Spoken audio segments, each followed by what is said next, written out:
Both Biden and Harris have projected weakness just in the... I mean, he didn't even wait for her to get back to the United States, Putin, before making a mockery of everything she'd said. Quite right. If you were wanting to be serious, if you want to make a strong impression, the very first thing you would do is take off that mask, which made it difficult to hear what she was saying in the first place. Not that that was a great disadvantage, of course, but still it demonstrated that she's really more interested in demonstrating her fidelity to the panoply of anti-COVID declarations than to anything to do with the war. Now, what she said ended, insofar as you could tell she was ending, with a plea for diplomacy. Now, right away, you know, if somebody who's engaged in a war, although we're not actually a war in which we said we won't actually fight, you would not begin by saying diplomacy is the only thing that counts. He's got the advantage because he's chosen his time. Putin is a serious operator, and although his economy is not great, I mean, it's scarcely grown since 2014, nonetheless, his finances are in good shape. Not going to be easy to damage his finances. Secondly, he's actually assembled a formidable armed force with the latest weapons. There's no doubt that the situation of the Ukrainians is better than it was. They've got a lot of weapons they didn't have. They've had 8 years of training, and they know that they do have support from others. But that support is not going to extend to fighting. So at the moment, what we are saying to them is, we will give you every support short of help. And as you fight if to defend your country, you can depend on us to cheer you along. Now, I don't think that's good enough. And I'm sure the Ukrainians don't. But the fact is, we don't have the ability at the moment to do much in the military area. What we have to do now, or in the short term, our job now is really to build up our defenses in a much stronger way than we've considered. At the moment, we have a NATO target of 2% of GDP in spending. In the Cold War, it was 3%, and it's got to get back there. That's just the first. The second is, his biggest weapon is our dependence on him for all kinds of energy. And now that's something which Boris Johnson, in his speech at Munich, said he would tackle seriously. But can you really say that the West is going to tackle their energy dependence on the Russians seriously if at the same time they proclaim their intention in going ahead to net zero, which they themselves admit involves sacrifices in energy terms, making it less reliable and more expensive? And I personally think the situation at the moment is horrible from almost every angle except one. It is a really serious wake-up call that we've got to stop pursuing ideological utopian will-o'-the-wisps and tackle real problems. And the real problems are we're outgunned, we're outplayed, and at the moment, an ally is offering us, is asking for our help, and we're doing helpful things, but they are the people who are going to do the dying. And that's something we should be ashamed of. Even if we weren't ashamed of it, John, and we actually did go in militarily against the Red Army, I would bet that NATO would lose. They lost to goat herds with fertilizer in Afghanistan. There's no clear sign that the buffoons at the Pentagon, with all their medals going down from their shoulder to halfway to their kneecaps, are capable of actually winning a war. They're great if you want to pick a transgender admiral or have a celebrate diversity day, they could do. So Putin knows that our guys are not, and the British Army, by the way, which was relatively immune to some of that rubbish, has recently held a day of diversity reflection. You know, Putin doesn't think Putin knows that we don't want to go to war because if we go to war, we'll lose. How's that? Well, I think that's an amusing and clever case. But let me put it this way to you. It's perfectly true that we didn't do very well against unarmed goat herds and people who were planting unexploded bombs by the side of the road. I don't think that's because although we had all these weapons, although we had the training, although we had bravery galore in Afghanistan and Iraq, nonetheless, we handicapped ourselves with the rules of engagement, for one thing, all the time.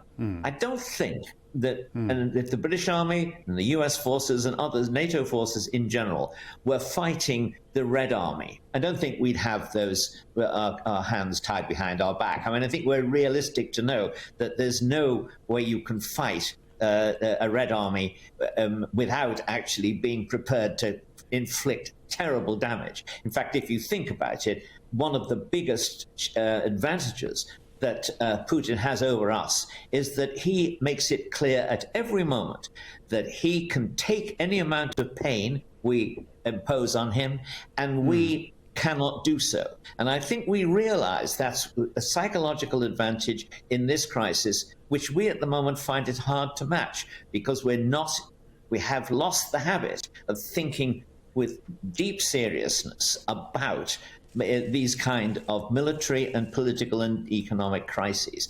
We can get that back, and we probably will if he invades seriously. Not this invasion by degrees, but if he goes in and there is a serious war, and that's still very likely.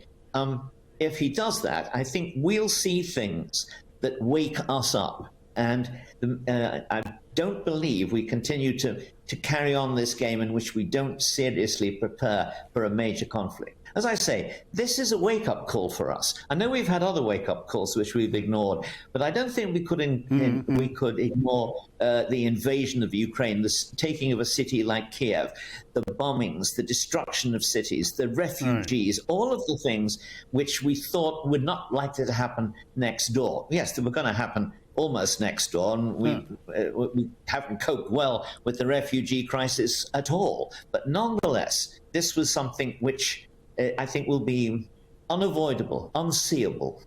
Again, I mean, you won't be able to forget it happened. Well, let me just pick up on that, because he's been quite clever here with these two breakaway republics, in that although they're part of Ukraine as far as the global world order is concerned, the Russian army is actually probably the most popular army you'd see in the streets there, certainly more popular than not just the British or the Americans, but even the Ukrainian army might be. You're a great scholar of Ireland, and you know that in Ireland there are a lot of people who want to be just Irish, and then there's a big chunk that want to be both Irish and British. And that is a bit like Eastern Ukraine. In Ukraine, there's people who just want to be Ukrainian, but in a part of the country, there's people who want to be Ukrainian and Russian as well. That's perfectly true. And as we've seen in Ireland, this is a great political problem more than it is a military one. But think of this: until the British Army actually executed people in 1916 following the Easter Uprising, it had the support of the majority of the Irish population. Irish soldiers of both communities, as we call them now, both the northern Protestants and the southern Catholics, they were fighting heroically in the trenches in France. It was only when, for understandable reasons, the British Army decided that you can't rebel against us in the middle of a war. We have to be punished for that this decision was taken. I think the decision turned out badly. Now, if you look at Luhansk and the other province there, I think even in those areas, the majority of people would vote to remain with Ukraine. There's been a big change in Ukrainian sentiment. The balance between the people who want to remain part of Russia or to become part of Russia again, and those who want to be a free Ukrainian society has changed dramatically. And that's probably Putin's biggest problem, the thing he has to worry about most. Because, yes, he can probably defeat the Ukrainian army, but what happens then? Are they going to stay there? In Stalin's day, they would have just moved millions of people to the middle of Asia, which is what Stalin did. But they're not. That's not going to be possible. So that will be a real problem for him. I think it's perfectly possible that we could pursue a ruthless policy of continuing to provide weapons, arms, encouragement to people fighting and occupying force from Russia. I think that would be Machiavellian. It might well work. It would bleed and drain the Russian army. I wouldn't be very happy about fighting to the last Ukrainian myself. I think that it's something that we should be ashamed about, and if we think of that. But for the moment, therefore, I don't think that we have a military way of stopping Putin. We have a way of inflicting very important and severe damage on him. And that damage will get worse and worse, and his support may well turn to him and say, because now the Germans, and I didn't expect this, the Germans are saying they won't, they will abandon Nord Stream 2, or begin to do so. Well, John, I just want to, since you brought up Joseph Stalin, I just want to switch topics on you and turn to the Stalin de nos jours, Justin Trudeau. You made a very good point when you were last on this show that the right to protest is a left-wing thing now. So if you're Antifa, if you're Extinction Rebellion, if you're Black Lives Matter, and you are essentially rioting and rampaging around in support of making the left-wing state even more left-wing, they'll let you do that. But if you want to, if you want to protest from a right of centre perspective, the state will clamp down on you. And no sooner were those words out of your mouth than from John O'Sullivan's mouth to Justin Trudeau's ears. That's a pretty what happened in Canada pretty much exemplifies your thesis, doesn't it? I think the most sinister thing about this is the fact that he obviously has decided, as even the editors of The Economist and people on the left say, have seen clearly, he wanted to have his own January the 6th. And he thought that the truckers would provide it.